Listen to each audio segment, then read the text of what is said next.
30 seconds, and you're back with Tom Shillue.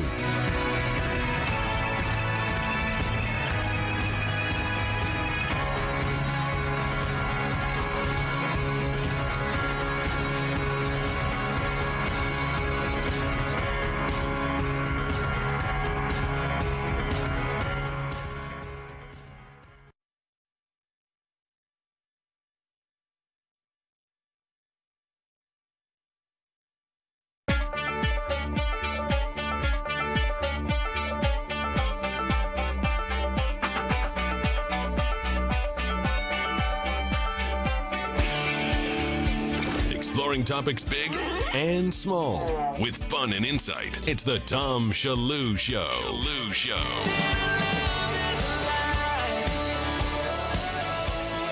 There it is. Mondays just go by too fast. I love Mondays, and then my show, is over before you know it, but it's not over yet. We're just in the third hour. And here are my guests. Katherine Timpf, Fox News contributor. Oh, there she is. Yes. National Review writer, Fox News contributor. She's on Gutfeld. Yeah. That's all that matters. Gutfeld. You guys, did you watch it this weekend? I was kind of on in spirit once again, that I wasn't sitting on the panel with you, but I was able to make it into one of those. Emotional support scorpion. Yeah, that's all right. That was your commercial. But then I was in a drug one. Right, that's right. Yeah. For every day's the Thursday before holiday weekend. How do you guys do it? Shooting all these, there were two comedy sketches in the show. Yeah, it's Tom O'Connor and Luigi. That's it? Mm-hmm. Just cranking them out? Yeah, two people, and Gene. Yeah, a little bit of Gene. A little bit of Gene. Yeah, and then Greg's monologue, hilarious. It's fantastic, right? Yeah, what a absolutely. fun show. And also, Pat Dixon. Look at him over there. Hey, Tom. Comedian, podcaster, host of the NYC Crime Report with Pat Dixon. That airs Monday, 7 p.m. ET. On Compound Media. Thank you. Big time. Yes. I bet there's some people well, we're going to talk about sports gambling in a minute, but top of the news today, we talked about it at 3 o'clock. To the consternation of many of my, many of my listeners, but I was getting a little pushback on it. They thought I should be talking about Jerusalem because that's the big story of the day, but I ended up talking about this media story about the White House, and of course, now the story's extended because the president just tweeted out, the so-called leaks coming out of the White House are a massive over-exaggeration put out by the fake media in order to make us look bad as possible. With that being said, leakers are traitors and cowards, and we will find out who they are. What do you think of that, Kat? Do you think they're going to find... Look, the numbers, it was, 24 people in a meeting at which, now we know, it was, we knew from the beginning, Kelly Sadler, she said something nasty about John McCain, right? Yeah. And then someone leaked it. It wasn't just someone. It was like 4 or 5 people. Are they going to find these leakers?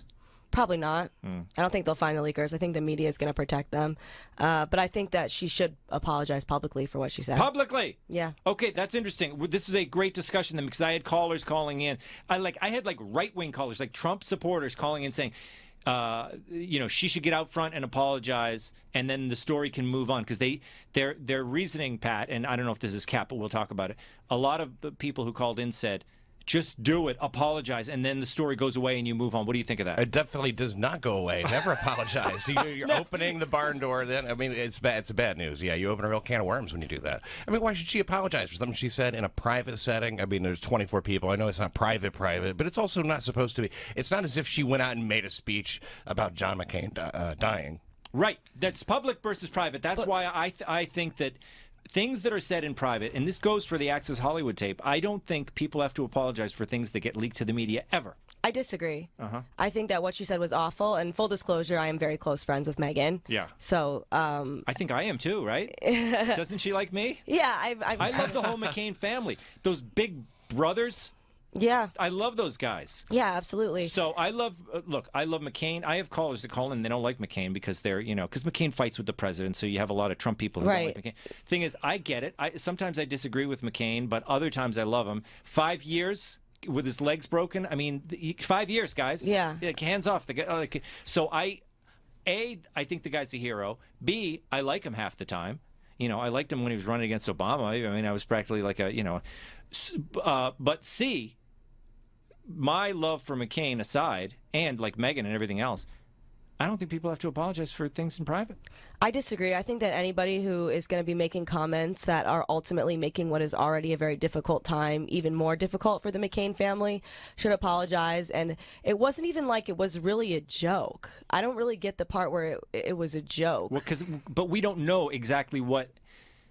We don't even know exactly what went on in there. You're right. We just know that something was said. So I feel like we don't know if it was a joke or whether it was just like kind of gallows humor, which happens. I say things myself. I don't usually say anything like that, you know. But yeah, I don't think you would say something like that. But I don't even know what was said. The thing is, what was reported was something that was said, and I haven't even said it on this thing because to me, like, I don't even care. But the repeating, to me, it's just like Access Hollywood. And you know what else I used as an example? Michael Richards. Remember when he used the N-word and it was supposed to be like, oh, he owes the whole country an apology.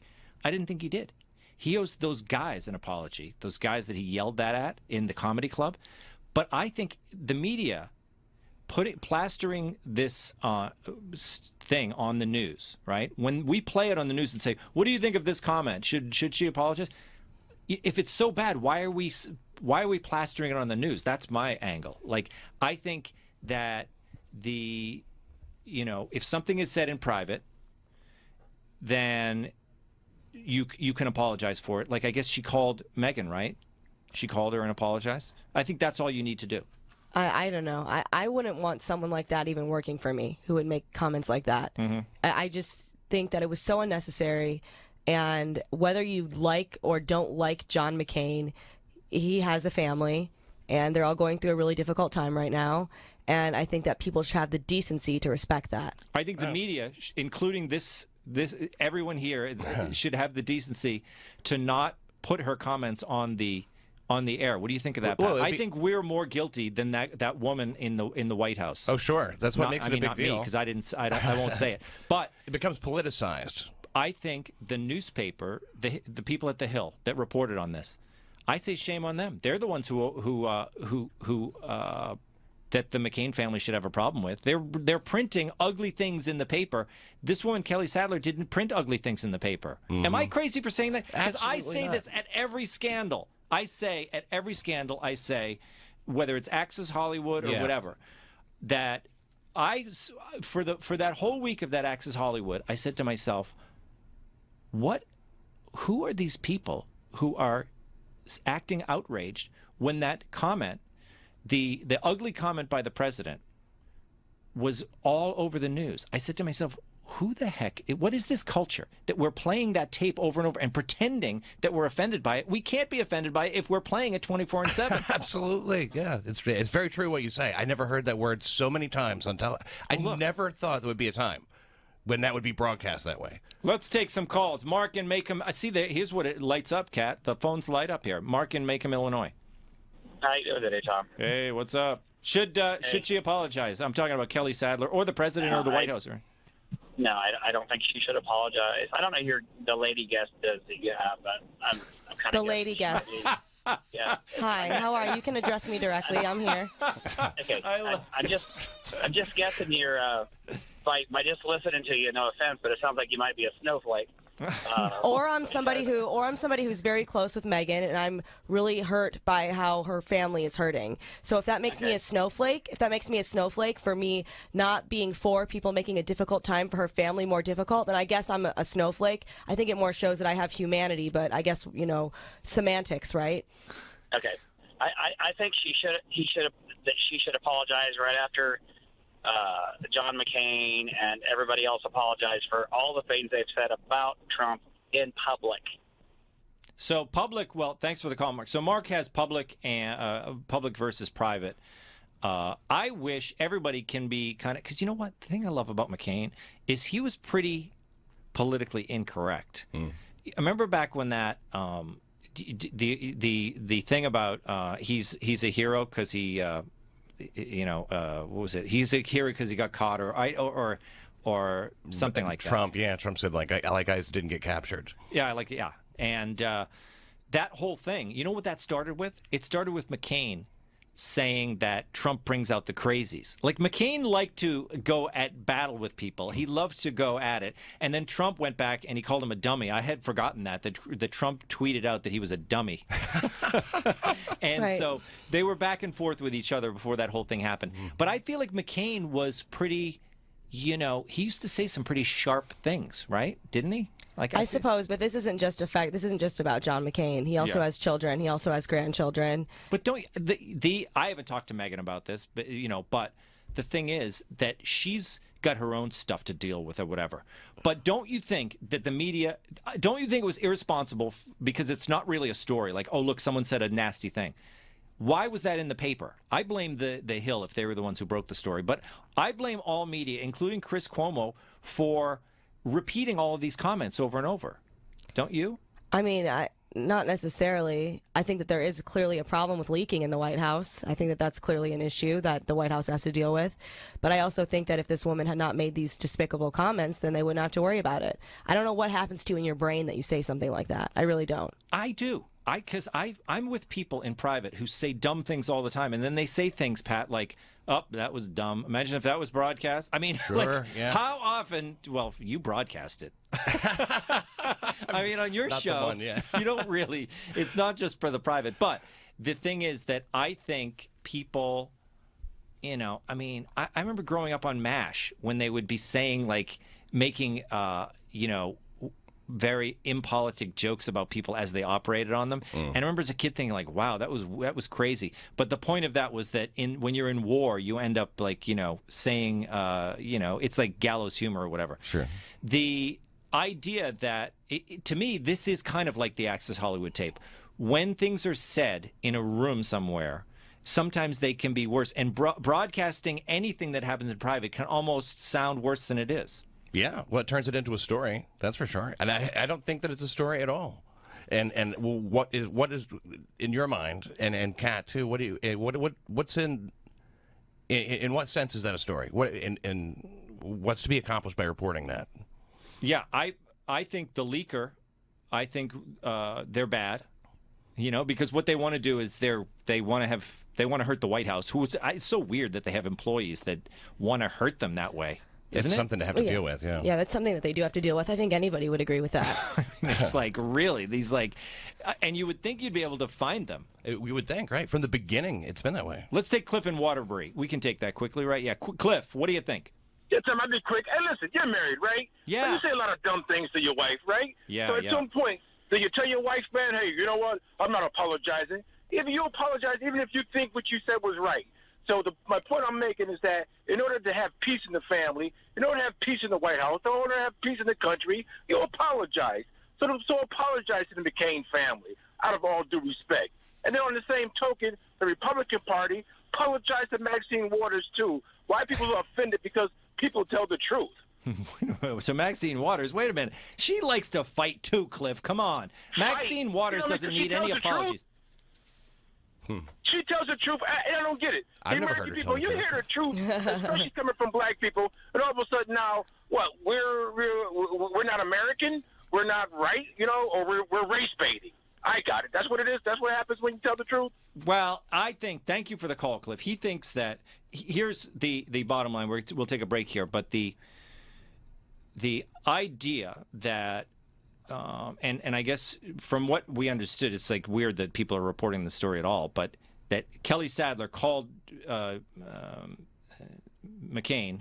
McCain, and apologized to her. But Cliff thinks that they should apologize to the whole family, like the American family. And I think it's like, yeah, I'll apologize to my wife if something happens, but I don't broadcast, America, I just apologized to my wife. Like, I don't think that America needs, I think it's essentially, I think it's fake, the idea when America demands an apology in the same way that America demanded an apology from Kramer. To me, that's just a story like, oh, look, Kramer, who was a funny guy on Seinfeld, he did something wrong. Let's embarrass him and play that tape over and over again. The only one he should have apologized to was Jerry Seinfeld. I mean, that was right. And Jerry had to go on and apologize. Weird. But I always say it's that one table of African-American gentlemen deserved an apology from Kramer. But this idea, it always is the idea that we have to have this collective apology.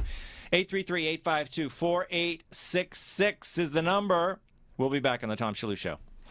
Give Tom your 2 cents. Call 833-852-4TOM. 833-852-4866. Tom Shillue.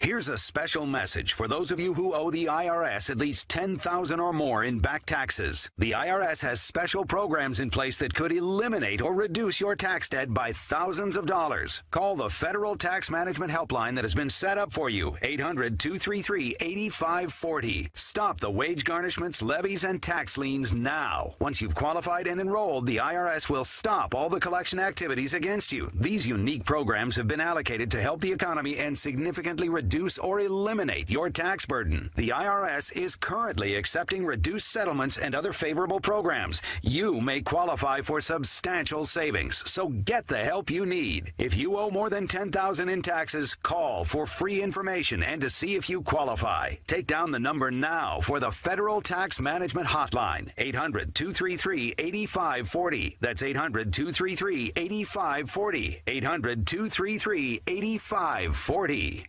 Hi, I'm Bob Vila. If your business needs capital to reach its potential, Kabbage can help with flexible access to a line of credit of up to $250,000. Apply online and get a quick decision.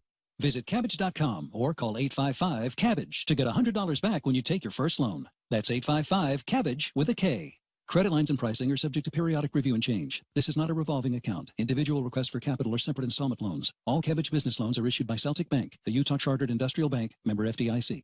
Do you have an idea for an invention or new product? Do you think companies would be interested in your idea? Do you want to try to get a patent? Then call InventHelp now. InventHelp keeps your idea confidential and explains every step of the invention process. Join the thousands of people just like you who chose InventHelp to pursue their idea. We are experienced. We are working for you. We are InventHelp. Get started with your idea. Call for free information. Call us at 1-800-545-0785. That's 1-800-545-0785.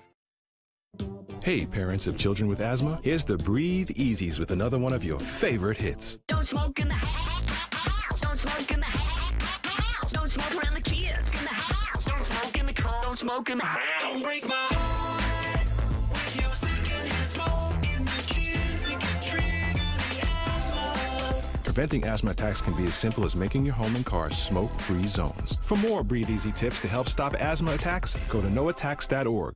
Up next, well, what do you know? The Breathe Easies with another hit song, Vacuum Up the Floor. Vacuum up the floor. Hey. Vacuum up the floor. Yeah. Vacuum up the floor. The asthma trigger is no more. You gotta vacuum up the furniture and vacuum in the cracks because the dander and the dust can give kids asthma attacks. Simple steps can help your kids breathe easier. Vacuum up the floor to keep your house free of dust, dander, and dust mites. For more Breathe Easy tips to help stop asthma attacks, go to noattacks.org. Brought to you by the EPA and the Ad Council.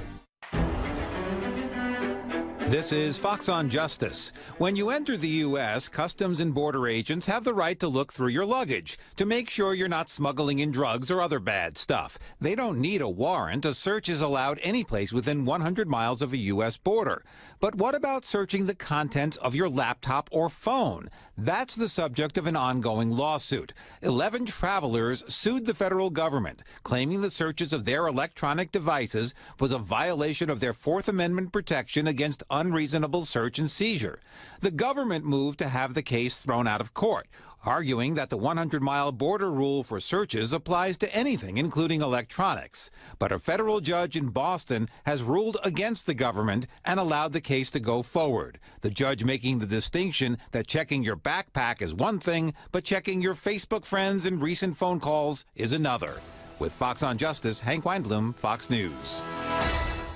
This is Fox News Talk. Headline Rewind. 1987. Jim and Tammy Baker. We can't say we've learned a good lesson. We've learned it. Yeah. I hate that it took this many years to learn it. I'm getting a little old for starting over again. I refuse to submit my family and my friends and innocent people and myself to further rumors and gossip. I believe I would have been a successful candidate, and I know I could have been a very good president, but apparently now we'll never know. I realize there's a lot of folks around that think there's a loose cannon on the Gundeck estate at the NSC. People used to walk up to me and tell me what a great job I was doing. In Robert Bork's America, there is no room at the inn for blacks and no place in the Constitution for women. And in our America, there should be no seat on the Supreme Court for Robert Bork.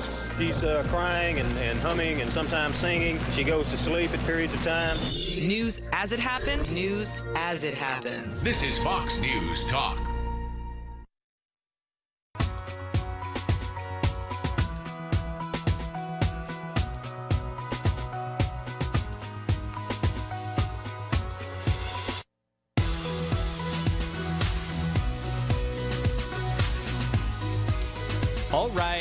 All right. It's Tom Shillue. This is the Tom Shillue Show. We're here with Kat Timpf.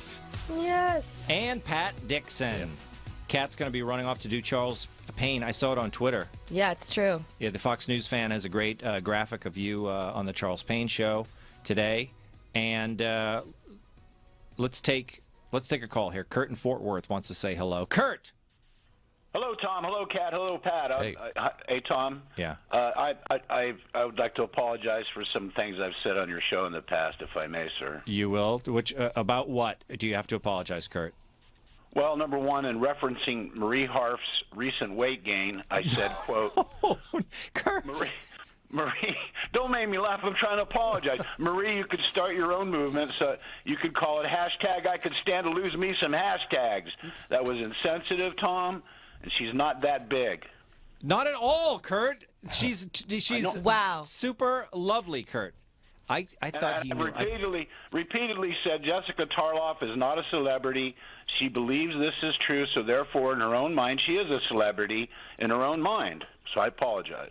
She is a great guest as well. I think we're going to be having her later in the week. Matt has his head down now. It's his first day back. I could call back and I could apologize to her personally. I'll save that one. Matt's holding up his hands. It seems like he's demanding an apology to the booth here at.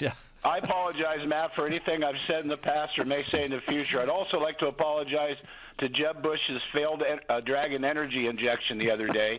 It was cruel of me to make fun of Jeb's low energy handicap. Thank you, Kurt, for calling. The number is 833-852-4866. Kat, what are you going to be talking about today on Charles Payne? You'll be talking about Trump and China. Trump and China. That's interesting because Yeah. it's been all about Jerusalem, North Korea, everything but China. What are you going to say? He's talking about making concessions to a Chinese company, so talking about that. That is kind of big, right? Yeah. I get it, yeah. What do you think about the North Korea? I'm looking at Trump's Twitter here, and it's a picture of him with all the North Koreans with their hands up in the air. You know, they are not North Koreans, but the guys who were freed from North Korea. Right. And they're back here on American soil. Do you think this whole last week, the media, there's some bit of anger in the media that Trump was getting some good press lately? Yeah, absolutely. And I think that what they do in general is that they just don't report it. They find another angle to this Stormy Daniels story, and they kind of just talk about that. Yeah. Because there's really no negative angle to 3 hostages being freed. So I think what they try to do is take credit away from the president on that, and I think he does deserve credit for that. And so rather than have to cover it, they kind of just cover it as little as possible. Well, they say that Obama laid the groundwork for this. Right, they try to minimize his role. How did that exactly? Where was that groundwork for that? Exactly. Well, there isn't any. No, it's I'm joking, but yeah, they do that. They certainly do that. They'll find a way to not give him credit, and it's remarkable how transparent it is. You know, I mean, I feel like there might have always been some bias in media, of course, but now it's really out in the open. But is it being out in the open, you can take it as good news, I think, because it allows people to say, I think it's our responsibility to look through all different media, and we can choose which ones seem to be most credible to us, instead of having this kind of even the word mainstream media. I feel silly saying it anymore. Don't you, Kat? I do. Yeah. Now, I was acting as if you were going away. You will go away a little early, but we're going to be back with Kat Timpf and Pat Dixon, 833-852-4866.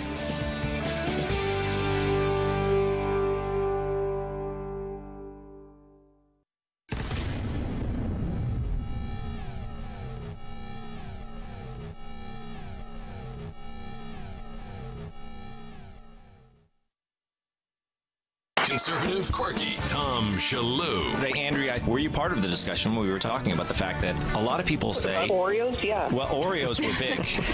You know what? Todd Starnes was listening to the show yesterday.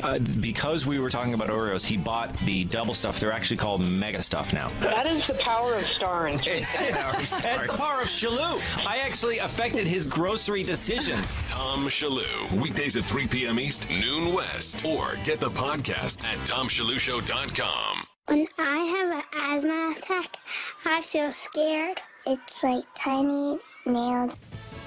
Fox News Radio, I'm Steve Rappaport. The White House blaming Hamas for today's bloodshed in Gaza. Israeli troops killing at least 55 Palestinians and wounding more than 2,000. The reason the IDF said that they were so forceful is that they said there were a number of coordinated attempts on the part of the Palestinians to cross the fence, to breach it and come into Israel. And the IDF say that if that happens, it's just a 5-minute run to certain Israeli villages, and they cannot let that happen. That is a policy of theirs. Fox's Benjamin Hall in Jerusalem. First Lady Melania Trump undergoing surgery for a benign kidney condition. She's expected to remain hospitalized for the rest of the week. What she had was an embolization procedure in one of her kidneys. So they snake a wire up through one of your arteries, and they take that to the kidney, and then they partially block off or completely block off blood flow to one part of the kidney. Fox's John Roberts at the White House. Fox News. We report, you decide.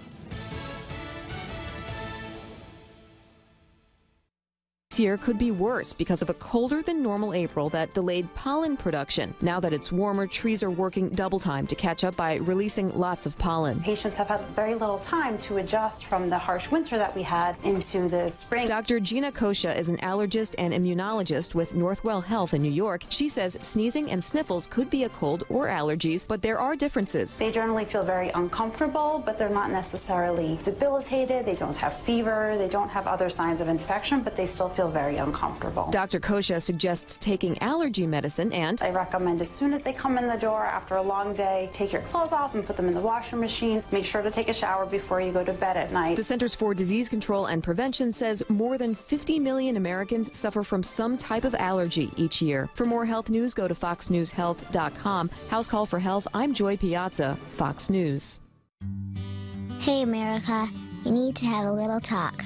I don't know if you've noticed, but we got a lot of food in this country. A lot of peaches, a lot of corn, a lot of apples, a lot of everything. We've got so much food that we can't even eat it all. So if we got all this extra food, how are 17 million kids in America struggling with hunger? I just don't get it. That's why the Feeding America nationwide network of food banks gathers surplus food and gets it to the hungry kids who need it. They can get you food even if you live in Idaho or Alaska or somewhere crazy like that. This isn't complicated. We got extra food and we've got hungry kids. Feeding America's done the math. Now it's your turn. Support Feeding America and your local food bank at feedingamerica.org. I know you got internet on your phone, so what are you waiting for? We can't do it without your help. Brought to you by Feeding America and the Ad Council. This is Fox on Justice. If she was still alive, Martha Moxley would be 58 years old. But she'll always be the 15-year-old who was beaten to death near her Greenwich, Connecticut home in 1975.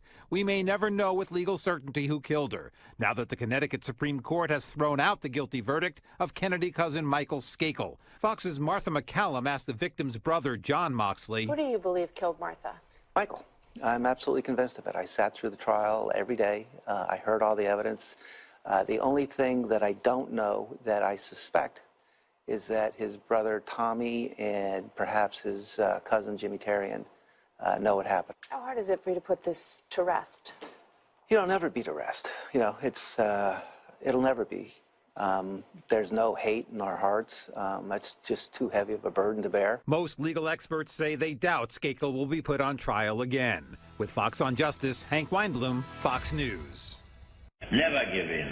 Never give in. Never, never, never. In nothing, great or small, large or petty, never give in, except to convictions of honor and good sense. Winston Churchill's immortal words stirred an entire country in the face of certain defeat. Today, these words give each of us the courage to reach for our own victories. Never give in. Never give in. Never, never, never. Commitment. Pass it on. From the Foundation for a Better Life at values.com.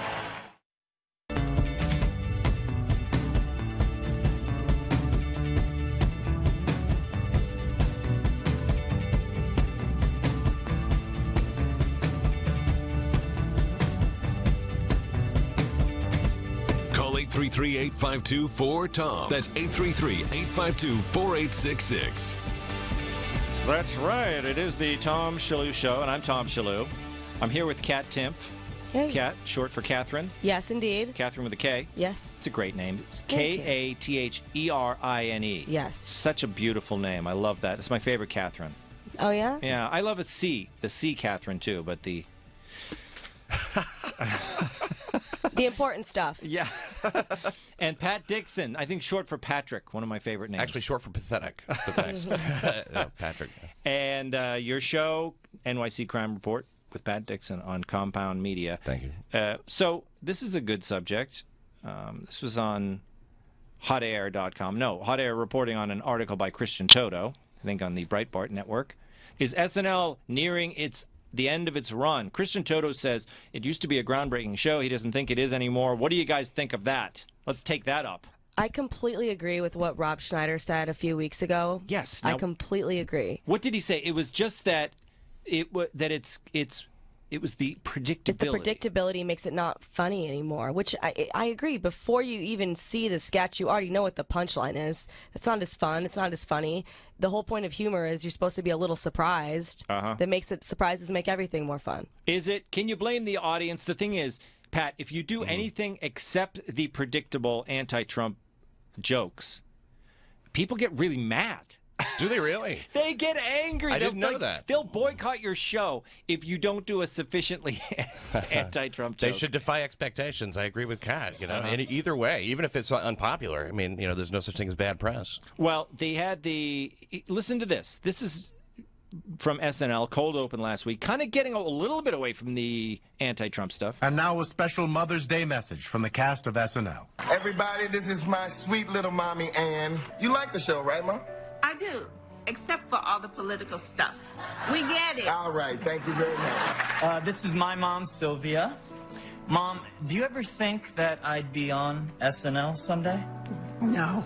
Awesome. Remember I was in that production of The Crucible in high school? All right, yeah. You know, The Crucible's a lot like the witch hunt against President Trump. Okay, don't love that. Let's go. This is my mom, Cindy. Mom, I love you because you always give me the best advice. Thanks, Luke. Here's some more. Enough with the Trump jokes. Mom, I don't write those. And why doesn't SNL ever talk about crooked Hillary? Mom, I'm so new here. Please do not do this to me. This is my mom, Carrie. Mom, you like the politics on the show, right? I think Alec Baldwin does a great Trump impression. But why does it have to be so mean? Who writes that stuff?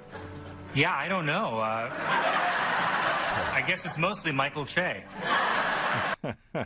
So it's kind of, it's like, lay off on Trump, whatever. But isn't it also a little bit of that old gag of like only old people like Trump and all is cool? I mean, I didn't even realize that till I was listening to it a second time just now, and that it is basically saying, aren't we the cool ones? Our parents are old fogies, and we're making fun of them. Yeah, basically. But it was making fun of itself a little bit. Yeah, yeah. I guess that's a step in the right direction. Why not do one equal time show? Imagine how popular that would be, where it's all conservative jokes. Well, you can all just conservative sketches. How about just tuning into the Gutfeld show? Yeah, that's what we do. Saturday nights, 10 p.m. That's a much better idea. People do. The Gutfeld fan, they really do see that as it's not just the comedy. They just love having it around as it's like an antidote to the mainstream laughter, isn't it? Isn't it?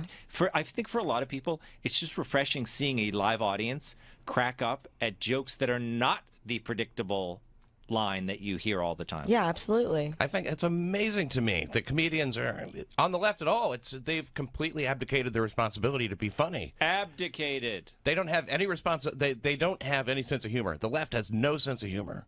I've never met truly funny people on the left. I don't think they exist. Well, the thing is, SNL has some great writers, and they're on the left, right? Don't they? Or you just maybe the writing could be good or whatever, but I mean, does it make a gut laugh? I don't think that most of the people watching have a sense of humor. They could just make something that's not political at all. That would be a good change. There's lots of things you could joke about and do sketches about. You know what? Wouldn't that be nice? Yeah. It was like there's a timelessness to jokes. And the thing is that I love the fact that Roseanne is on the air and it's getting huge ratings. I love Roseanne. Love Roseanne, I love the right? show, yeah. And I also love the fact that Last Man Standing is now picked up by Fox, and I think they did that as a response. They saw the overwhelming support for Roseanne, because Last Man Standing, Matt, was that ABC before? Was it on? Okay, so it was on ABC. Now the Fox network has picked it up. Fox Network, a great, great network. Oh, yeah. With a great parent company. And they've picked it up because they saw the success of it. But wouldn't it be refreshing? The thing is, Last Man Standing, he is a kind of a conservative guy. It's about being a conservative male in this current world. Roseanne, it's a lot of politics.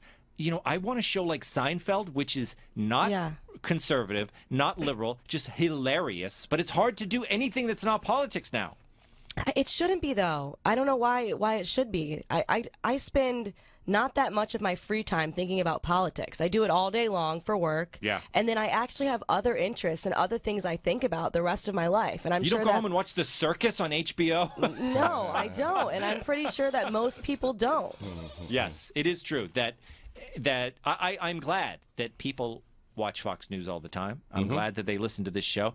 And I'm in the media world, and so I like this idea. But the fact that it has to be everywhere, and you know, it's maybe Trump. Obviously, Trump has something to do with that, right, Pat? Sure, yeah. You got to give a little blame to Trump for the fact that he has made everyone pay attention to him all day, every day for the past couple of years. That's amazing, isn't it? You know, remember, you have other presidents like, you know, where is he now? Camp David? Or something? Trump can't do every day. anything without everybody having something to say about it. And so many people now comment on politics who don't know anything. Yeah, that's true. But is it all? I mean, he has something to do with it because he knows how to, you know, He get rile people's people up. attention, and But he loves it. Let's admit it. He loves it. He loves the attention, good and bad, right? Yes, he does. Like he's like Michael Malice. Loves any attention is okay, right? Like, Sure. Mike, he doesn't care if he's, you know, as long as he's stirring it up. But it's who shares? Is it equal 50-50?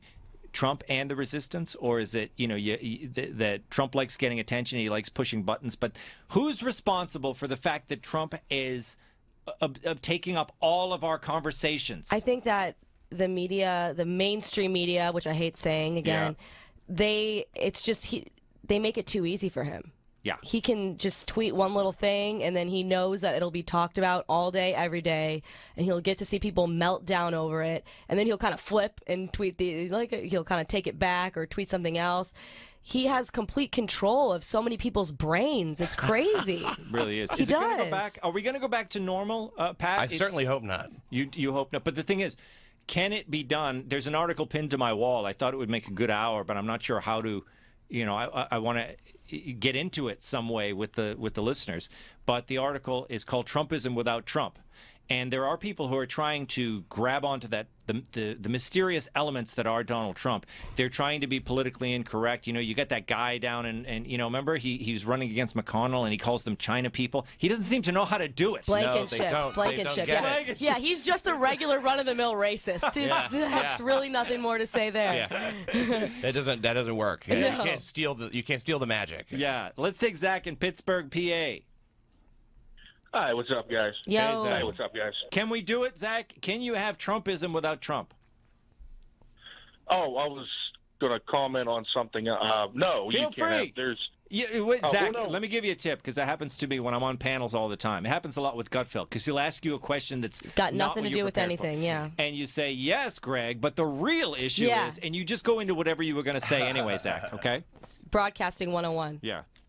I appreciate it. But you know, with the low-hanging fruit, just like hack, echo chamber, Trump jokes are definitely getting old. I'm even seeing more and more comics that aren't political are just saying, you know, enough's enough. It's getting old. Yeah, so I'm not sure what's going out in the various rooms in the highways and byways, you know, the old comedy castles and everything like that, you know. But Zach, is it your sense that it's just you can't even get through a night of stand-up comedy without anyone just like doing the talking politics? You know what? Like, you know, Samantha Bee and all these people are going to be out of a job the day that Trump, you know, leaves office. I think a lot of these people were never funny in the first place.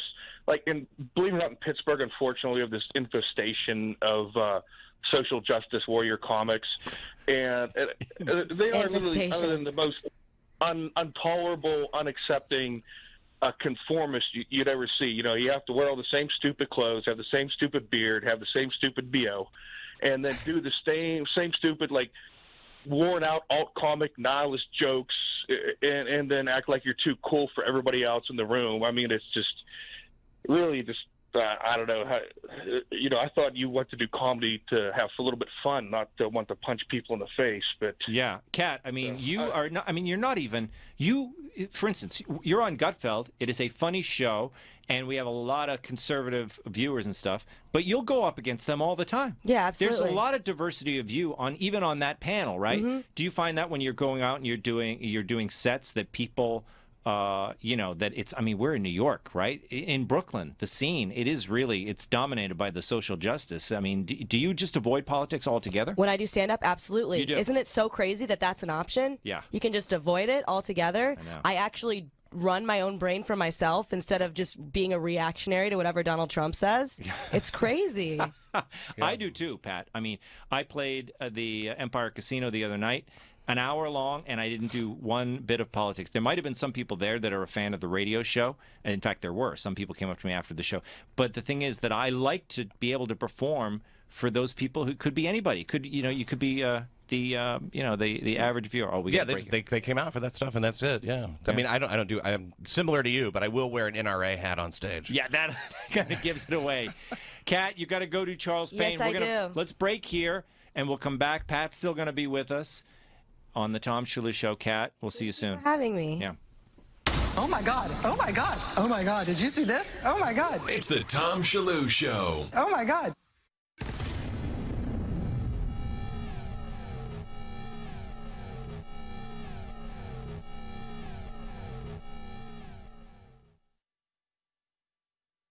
Here's a special message for those of you who owe the IRS at least $10,000 or more in back taxes. The IRS has special programs in place that could eliminate or reduce your tax debt by thousands of dollars. Call the Federal Tax Management Helpline that has been set up for you, 800-233-8540. Stop the wage garnishments, levies, and tax liens now. Once you've qualified and enrolled, the IRS will stop all the collection activities against you. These unique programs have been allocated to help the economy and significantly reduce or eliminate your tax burden. The IRS is currently accepting reduced settlements and other favorable programs. You may qualify for substantial savings, so get the help you need. If you owe more than $10,000 in taxes, call for free information and to see if you qualify. Take down the number now for the Federal Tax Management Hotline, 800-233-8540. That's 800-233-8540. 800-233-8540.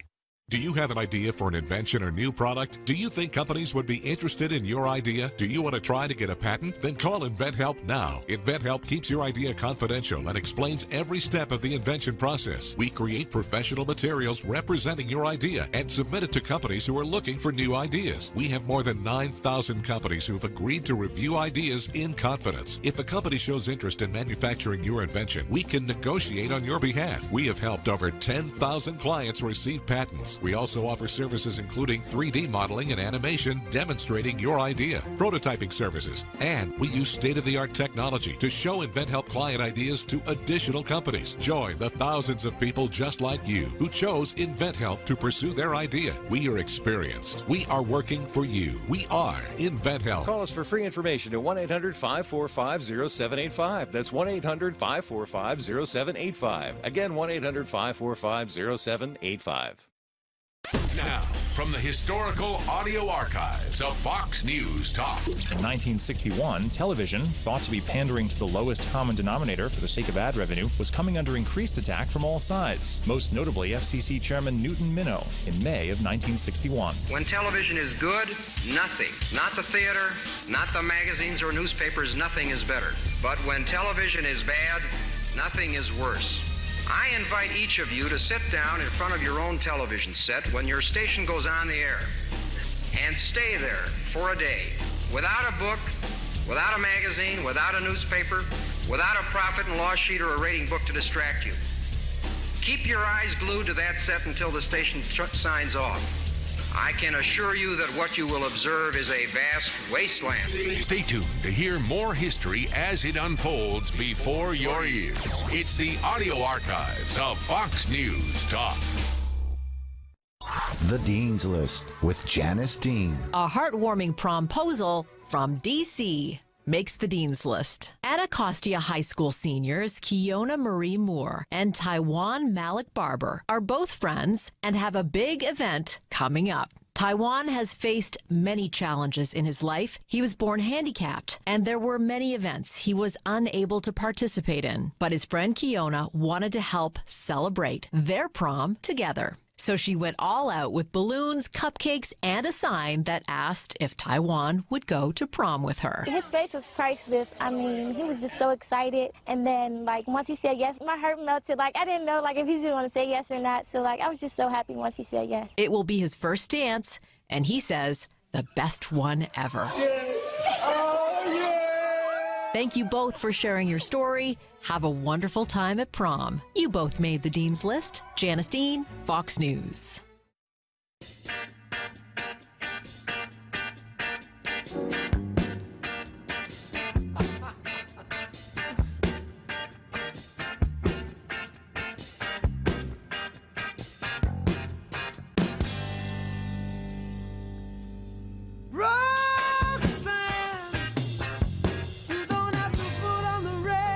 You don't have to put on the red light.